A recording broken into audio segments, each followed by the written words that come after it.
Hello friends, welcome to study with Kailash. आज हम इस वीडियो के अंदर देखेंगे कि आप कंप्यूटर की मेमोरी को बिल्कुल ही विस्तार से देखेंगे।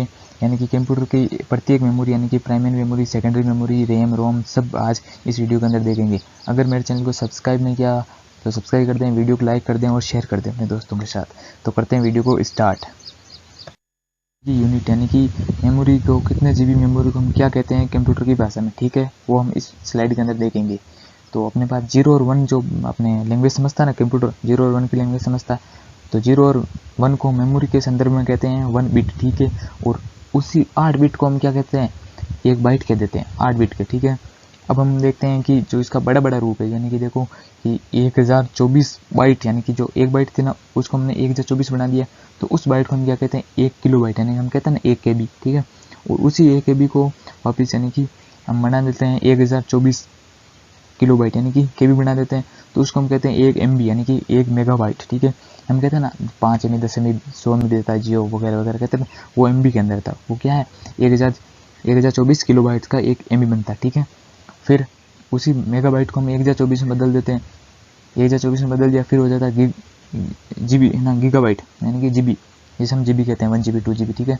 उसके अंदर क्या होता है, अब हमें ऐसा पूछेगा कि अपने एग्जाम के अंदर कि 1 GB के अंदर कितने MB होते हैं, तो हम कहेंगे 1024 MB होते हैं, ठीक है। तो ऐसा पूछेगा।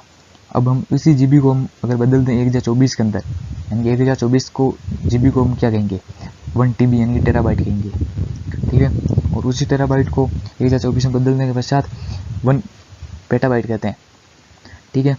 तो एक अपने पूछेगा 1 पेटाबाइट के अंदर कितने TB होते हैं, तो हम कहेंगे 1024 TB होते हैं। 1024 PB, यानी कि 1024 पेटाबाइट, यानी कि उसको हम क्या कहते हैं, एक एक्साबाइट कहते हैं, एक्साबाइट, ठीक है। और 1000 एक्साबाइट को, 1024 एक्साबाइट को हम क्या कहते हैं, 1 जेटाबाइट कहते हैं। और 1024 जेटाबाइट को हम कहते हैं 1000 योटाबाइट, ठीक है। तो इसको कैसे याद रखोगे आप, ये तो थोड़ा मुश्किल हो जाएगा, लेकिन देखो इसको याद करने का तरीका होता है, ठीक है। तो ये आप देखो कि टेराबाइट तक तो आप ऊपर ऊपर याद कर लोगे, कोई इसके अंदर बड़ी बात है नहीं। तो नीचे वालों को आप ऐसा याद कर लेना, पेज याद कर लेना, ठीक है, PEZY, ठीक है, पेजी। तो ऐसा आपको क्रम से याद हो जाएगा, ठीक है। अब देखते हैं, छोटा सा एक नोट हमने लिखा है, उसके अंदर क्या है कि 8 बिट होते हैं ना अपने पास, छोटे छोटे 8 बिट। देखो मैंने अपने बताया 8, आई मीन 8 बिट को तो हमने क्या किया, 1 बाइट कह दिया। अब एग्जाम पूछ ले कि 4 बिट को हम क्या कहेंगे, ठीक है, तो एक निबल कहते हैं 4 बिट को, ठीक है। वैसे पूछता नहीं, कभी कभी थोड़ी छोटी इकाई है, क्या पता पूछ ले, लेकिन पूछेगा था तो ये GB वगैरह यहाँ से पूछेगा, ठीक है, छोटी बाइट के अंदर नहीं पूछता, ठीक है। तो चलते हैं अगली स्लाइड के अंदर। इसके अंदर हमने देखा मेमोरी यूनिट, यानी कि हमने कैसे इसको याद करना है, क्या क्या होती है, ठीक है। तो इस अपने स्लाइड के अंदर देख लिया, ठीक है। अब चलते हैं नेक्स्ट स्लाइड के अंदर। अब हम देखेंगे कि टाइप ऑफ मेमोरी, मेमोरी कितने प्रकार की होती है। वैसे मेमोरी होती है मुख्यतः 2 प्रकार की, ठीक है। एक होती है प्राइमरी मेमोरी, एक होती है सेकेंडरी मेमोरी। जो प्राइमरी मेमोरी है उसके अंदर आते हैं रैम और रोम। प्राइमरी मेमोरी, इसको ऐसे याद कर लो, प्राइमरी यानी कि जिसकी प्राथमिकता हो, यानी कि देखो आप मोबाइल लेने चले जाते हो तो आप रैम रोम देखते हो, कितने GB रैम है, कितने GB रोम है, ठीक है। उसी के आधार पर उसका प्राइस तय किया जाता है। ये क्यों, ये अपने नेसेसरी चीज़ है, ठीक है। सेकेंडरी मेमोरी अगर हम चाहे तो अपने अपने मोबाइल के अंदर पेन ड्राइव लगा सकते हैं, बट उसकी कड़ी आवश्यकता है नहीं, क्योंकि रैम और रोम ऑलरेडी अपने मोबाइल के अंदर है, ठीक है ना। तो इसी के आधार पर प्राइमरी मेमोरी यानी कि जिसकी प्राथमिकता बहुत ज़्यादा हो, ठीक है, उसके बिना मोबाइल चलना मुश्किल हो जाता है, चलता भी नहीं है, ठीक है। तो अब देखते हैं प्राइमरी मेमोरी कितने प्रकार की होती है। प्राइमरी मेमोरी में आते हैं 2 प्रकार की मेमोरी, एक होती है रैम, एक होती है रोम। जो रैम होती है ना, ये वोलेटाइल होती है। वोलेटाइल मीन्स अस्थायी, यानी कि जो वोलेटाइल होती है ना वो अस्थायी होती है। देखो आपने सुना ही होगा कि जब भी अपने कंप्यूटर का चालू रहता है और लाइट चली जाती है तो कंप्यूटर का सारा डाटा अपने 0 पर आ जाता है, यानी कि डेस्कटॉप साइड पर आ जाता है सारा सारा, यानी कि कुछ नहीं बचता रैम के अंदर। जबकि रोम के अंदर जो हमने अपने पिछले साल या फिर कहीं भी कभी भी फोटोज गैलरी के अंदर सेव थी, वो तो सेव ही अपने पास अभी भी, चाहे लाइट आए चाहे ना आए, ठीक है। तो ये होती है वोलेटाइल, यानी कि अस्थायी।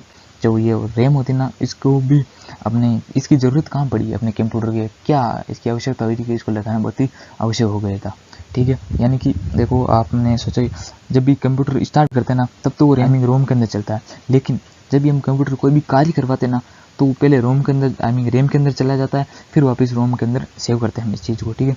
यानी कि हम इसको ऐसे कह सकते हैं कि कंप्यूटर के प्रत्येक इंस्ट्रक्शन जो पहले अपने रैम के अंदर जाती है फिर अपने रोम के अंदर आती है, ठीक है। यानी कि ये कंप्यूटर की प्रत्येक इंस्ट्रक्शन जो अपने देते हैं ना, आदेश देते हैं ना कंप्यूटर को, उसको क्या करती है, उसको विस्तार कर देती है, यानी कि उसको थोड़ा फास्ट बना देती है, ठीक है, अपना उसको उसकी गति को थोड़ा तेज़ कर देती है, ठीक है। अगर हमारे मोबाइल में अंदर रैम ही नहीं है ना, तो मोबाइल स्विच ऑफ ही नहीं होगा, स्विच ऑन ही नहीं होगा, ठीक है, यानी कि स्विच ऑन होगा ही नहीं। और जब भी आप वीडियो चलाओगे ना, वो उसके अंदर ना सर्कल घूमता ही रहेगा, ठीक है, ये चलने वाला है नहीं।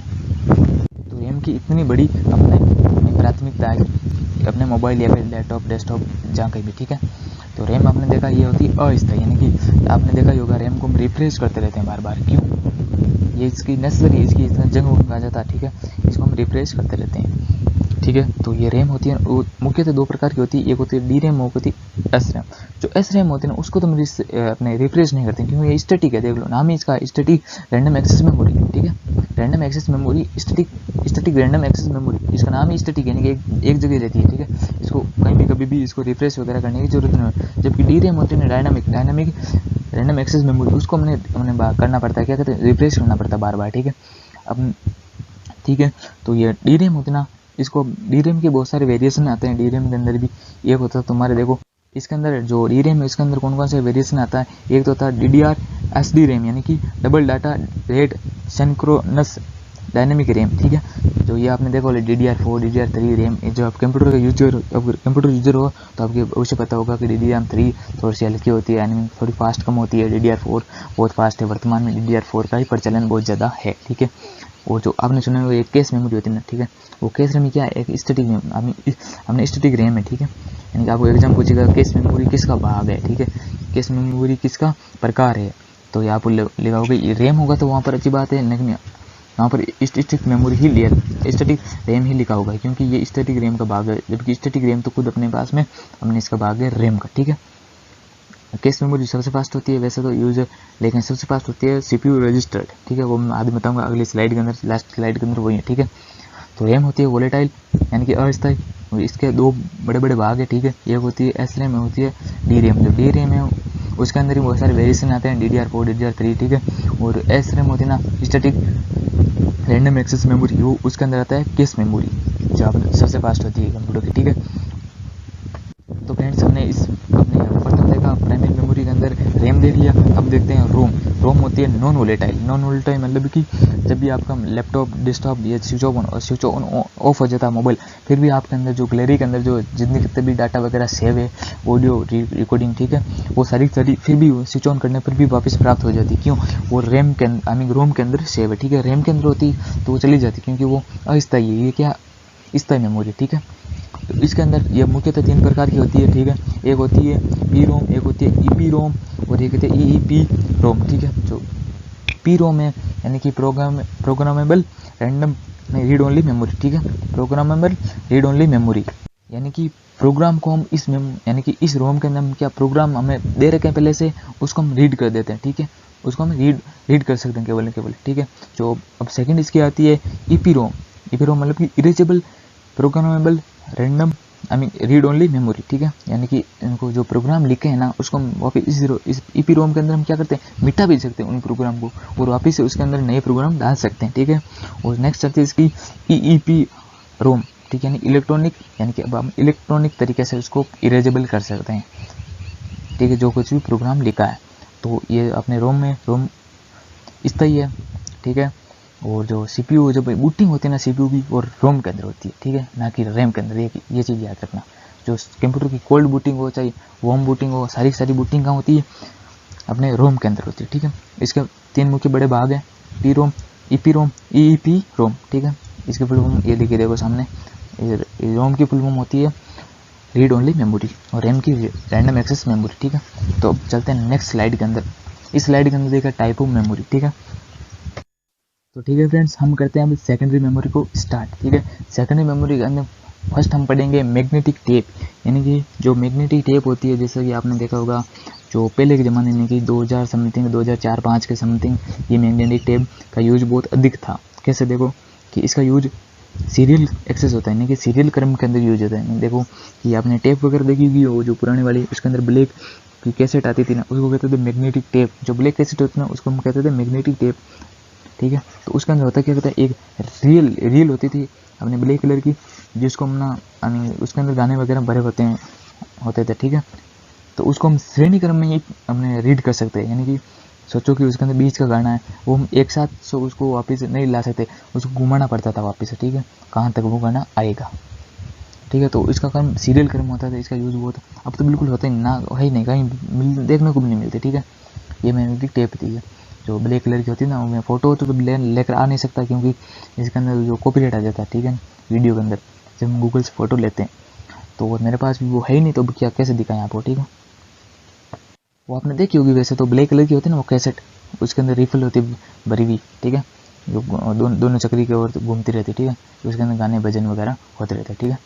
तो और एक तो होती है मैग्नेटिक टेप, जो अपने टेप के अंदर चलती है, वो मैग्नेटिक, वो सीरियल क्रम में एक्सेस होती है, ठीक है, यानी कि उसको सीरियल क्रम में ही पढ़ा जाता है, ठीक है, आई मीन सुना जाता, पढ़ा जाता है, कंप्यूटर की भाषा में पढ़ना कहते हैं, ठीक है, हर चीज़ को, इंस्ट्रक्शन को, ठीक है।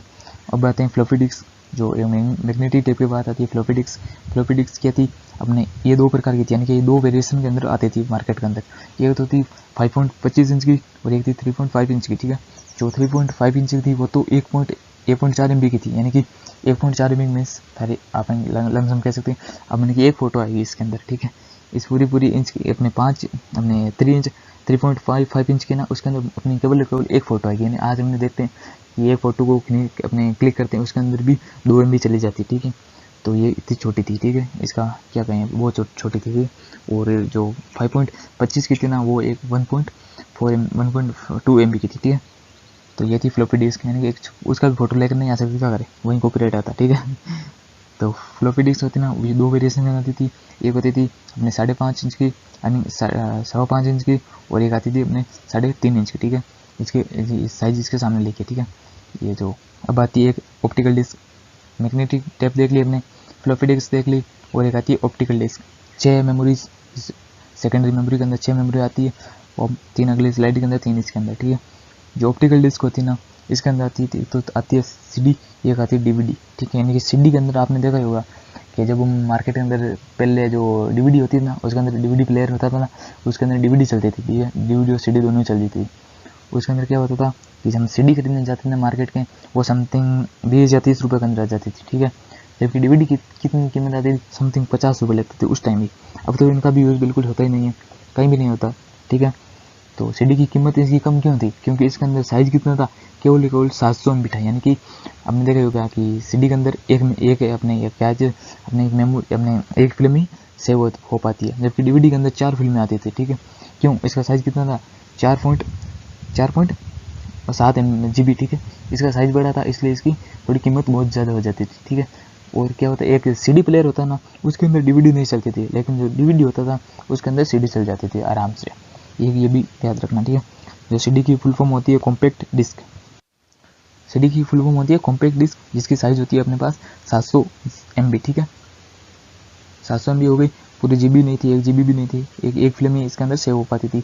CD के अंदर भी दो वेरिएशन आए थे, एक थी CDRW और एक थी CDR, यानी कि एक तो थी री राइटेबल, यानी कि जिसको हम पुण्य उसके अंदर जो पुरानी फिल्म थी ना, उसको हटाकर दूसरी फिल्म इसके अंदर डाल सकते थे, ठीक है। एक थी रिकॉर्डेबल, रिकॉर्डेबल में क्या, हम उसके अंदर रिकॉर्ड करके हुई चीज़ें भी इसके अंदर डाल देते थे, ठीक है। ये तो दो वेरिएशन के अंदर थी CD, एक थी कॉम्पैक्ट डिस्क, दो वेरिएशन के अंदर आती थी, एक थी CDRW और एक थी CDR, ठीक है, रिकॉर्डेबल और री राइटेबल, ठीक है। अब जो ऑप्टिकल डिस्क की सेकंड मेमोरी आती है वो थी DVD, यानी कि डिजिटल वर्सटाइल या फिर वीडियो डिस्क। ये वीडियो और वर्सटाइल दोनों ये अपने ऑप्शन के हिसाब से आता है, ठीक है, या तो वीडियो आएगा या फिर वर्सटाइल आएगा। तो डिजिटल वर्सटाइल या फिर वीडियो डिस्क, इसकी साइज़ तो आपने देख ली, मैंने बता दिया, अपने 4.7 GB होती, ठीक है। क्यों, इसके अंदर इसके पैसे बहुत ज़्यादा लगते थे, मुझे 50 रुपये समथिंग लग जाते, और ये अपने 20 या 30 रुपये के अंदर आ जाते थे ऊपर वाले, ठीक है। CD जो CD होती थी उसके अंदर DVD नहीं चलती थी, और DVD प्लेयर के अंदर CD आराम से चल जाती थी। यह थी ऑप्टिकल डिस्क, जो गोल गोल वगैरह होती है ना, उसको कहते हैं CD या DVD, ठीक है। अब चलते हैं नेक्स्ट स्लाइड के अंदर, हमने देखा मैग्नेटिक फ्लॉपी डिस्क और अपने ऑप्टिकल डिस्क, ठीक है, सेकेंडरी मेमोरी का। अब चलते हैं 4th नंबर पर, जो हार्ड ड्राइव थी ना, उसको कंप्यूटर का पावर हाउस कहते हैं, और इसकी अपनी सर्वाधिक कैपेसिटी होती है, संग्रहण करने की क्षमता इसकी सर्वाधिक होती है, और वर्तमान में 1 से लगाकर 6 TB तक की वर्तमान में से हार्ड ड्राइव यूज होती है, ठीक है। के अंदर हमने 10 TB तक की हार्ड ड्राइव बना ली है। SSD बहुत महंगी होती है और ये वेरी फास्ट होती है, ठीक है, ठीक है। यूएसबी स्टोरेज डिवाइस के अंदर आते हैं। दो बड़े बड़े फैक्टर होते हैं अपने यूएसबी अपने स्टोरेज डिवाइस के अंदर। ये होता है पेन ड्राइव, ये होता है मेमोरी कार्ड। मेमोरी कार्ड तो हम साधारण यूज़ करते हैं और पेन ड्राइव का हम कभी कभी यूज़ करते हैं। पेन ड्राइव को हम फ्लैश ड्राइव भी कहते हैं। और मेमोरी कार्ड के अंदर भी एक SD कार्ड आता है, एक आता है माइक्रो कार्ड। अपने मेमोरी कार्ड दो प्रकार का आता है ना। एक आपने देखा होगा मेमोरी कार्ड के ऊपर लिखा होता है, एक ऊपर लिखा था माइक्रो, एक ऊपर लिखा SD कार्ड, ठीक है ना। तो वो होता है। और पेन ड्राइव तो अपने आप जानते हो अलग से होता है। तो हमने देख लिया सेकेंडरी मेमोरी के अंदर क्या क्या देखा कि अपने पास थी अपनी कौन कौन सी सेकेंडरी मेमोरी के अंदर। एक तो थी मैग्नेटिक टेप थी, एक था ऑप्टिकल डिस्क थी, एक थी फ्लॉपी डिस्क थी, एक थी अपने हार्ड ड्राइव, SSD और USB स्टोरेज डिवाइस, ठीक है। तो मेमोरी को हमने बहुत सारा पढ़ लिया। अब हम देखते हैं मेमोरी की क्या स्पीड देखते हैं, यानी कि मेमोरी कितने कौन सी फास्ट होती है, कौन सी सबसे निम्न क्वालिटी की होती है, ठीक है। तो हमने रैम देख ली, रोम देख ली, प्राइमरी मेमोरी देख ली, सेकेंडरी मेमोरी के सारे भाग हमने देख लिए, ठीक है। तो हम देखेंगे मेमोरी की स्पीड, यानी कि स्पीड क्या थी। जो सबसे कम स्पीड किसकी होती है, मैग्नेटिक टेप की। मैंने आपको बताया ना, इसको सीरियल क्रम में यूज होता है। कौन यूज करता है इसको, देखो बार बार घुमाना पड़ता है उसको, चाहे उसे मशीन से घुमो, टेप से घुमो या फिर हाथ से घुमो, उंगली डाल के घुमो, बहुत मुश्किल होता था। अब तो कोई देखने को भी नहीं मिलती, ठीक है। उसके बाद आती है ऑप्टिकल डिस्क, फिर आती है मैग्नेटिक मेमोरी, कौन सी मैग्नेटिक मेमोरी, और फिर आती है मेन मेमोरी, फिर आती है कैश मेमोरी, और फिर आता है CPU रजिस्टर। जो CPU रजिस्टर इतना ये तो सबसे बहुत फास्ट होता है, ठीक है। उससे फिर होती है, लेकिन आपको ऑप्शन में कभी CPU रजिस्टर नहीं मिलेगा, क्योंकि और आपको मिलेगा सबसे फास्ट मेमोरी कौन होती है, कैश मेमोरी होती है, ठीक है। ये याद रख लेंगे। और सबसे निम्न गुणवत्ता की मेमोरी कौन सी होती है, मैग्नेटिक टेप। तो फ्रेंड्स, हमने इस वीडियो के अंदर मेमोरी को बहुत ही डिस्कस से देखा और अच्छे से डिस्कस किया। कुछ भी पार्ट इसका छोटा नहीं है। थोड़ी सी हिंदी टाइपिंग मुझे आती नहीं, इसलिए मैंने हिंदी टाइपिंग की नहीं इसके अंदर, क्योंकि थोड़ा मुश्किल हो जाता है और समझना भी थोड़ा मुश्किल है। और बोलता तो वैसे भी मैं हिंदी के अंदर ही हूँ। मेरा वीडियो अच्छा लगा तो लाइक करना, चैनल को सब्सक्राइब करना और दोस्तों के साथ शेयर करना। Thank you so much.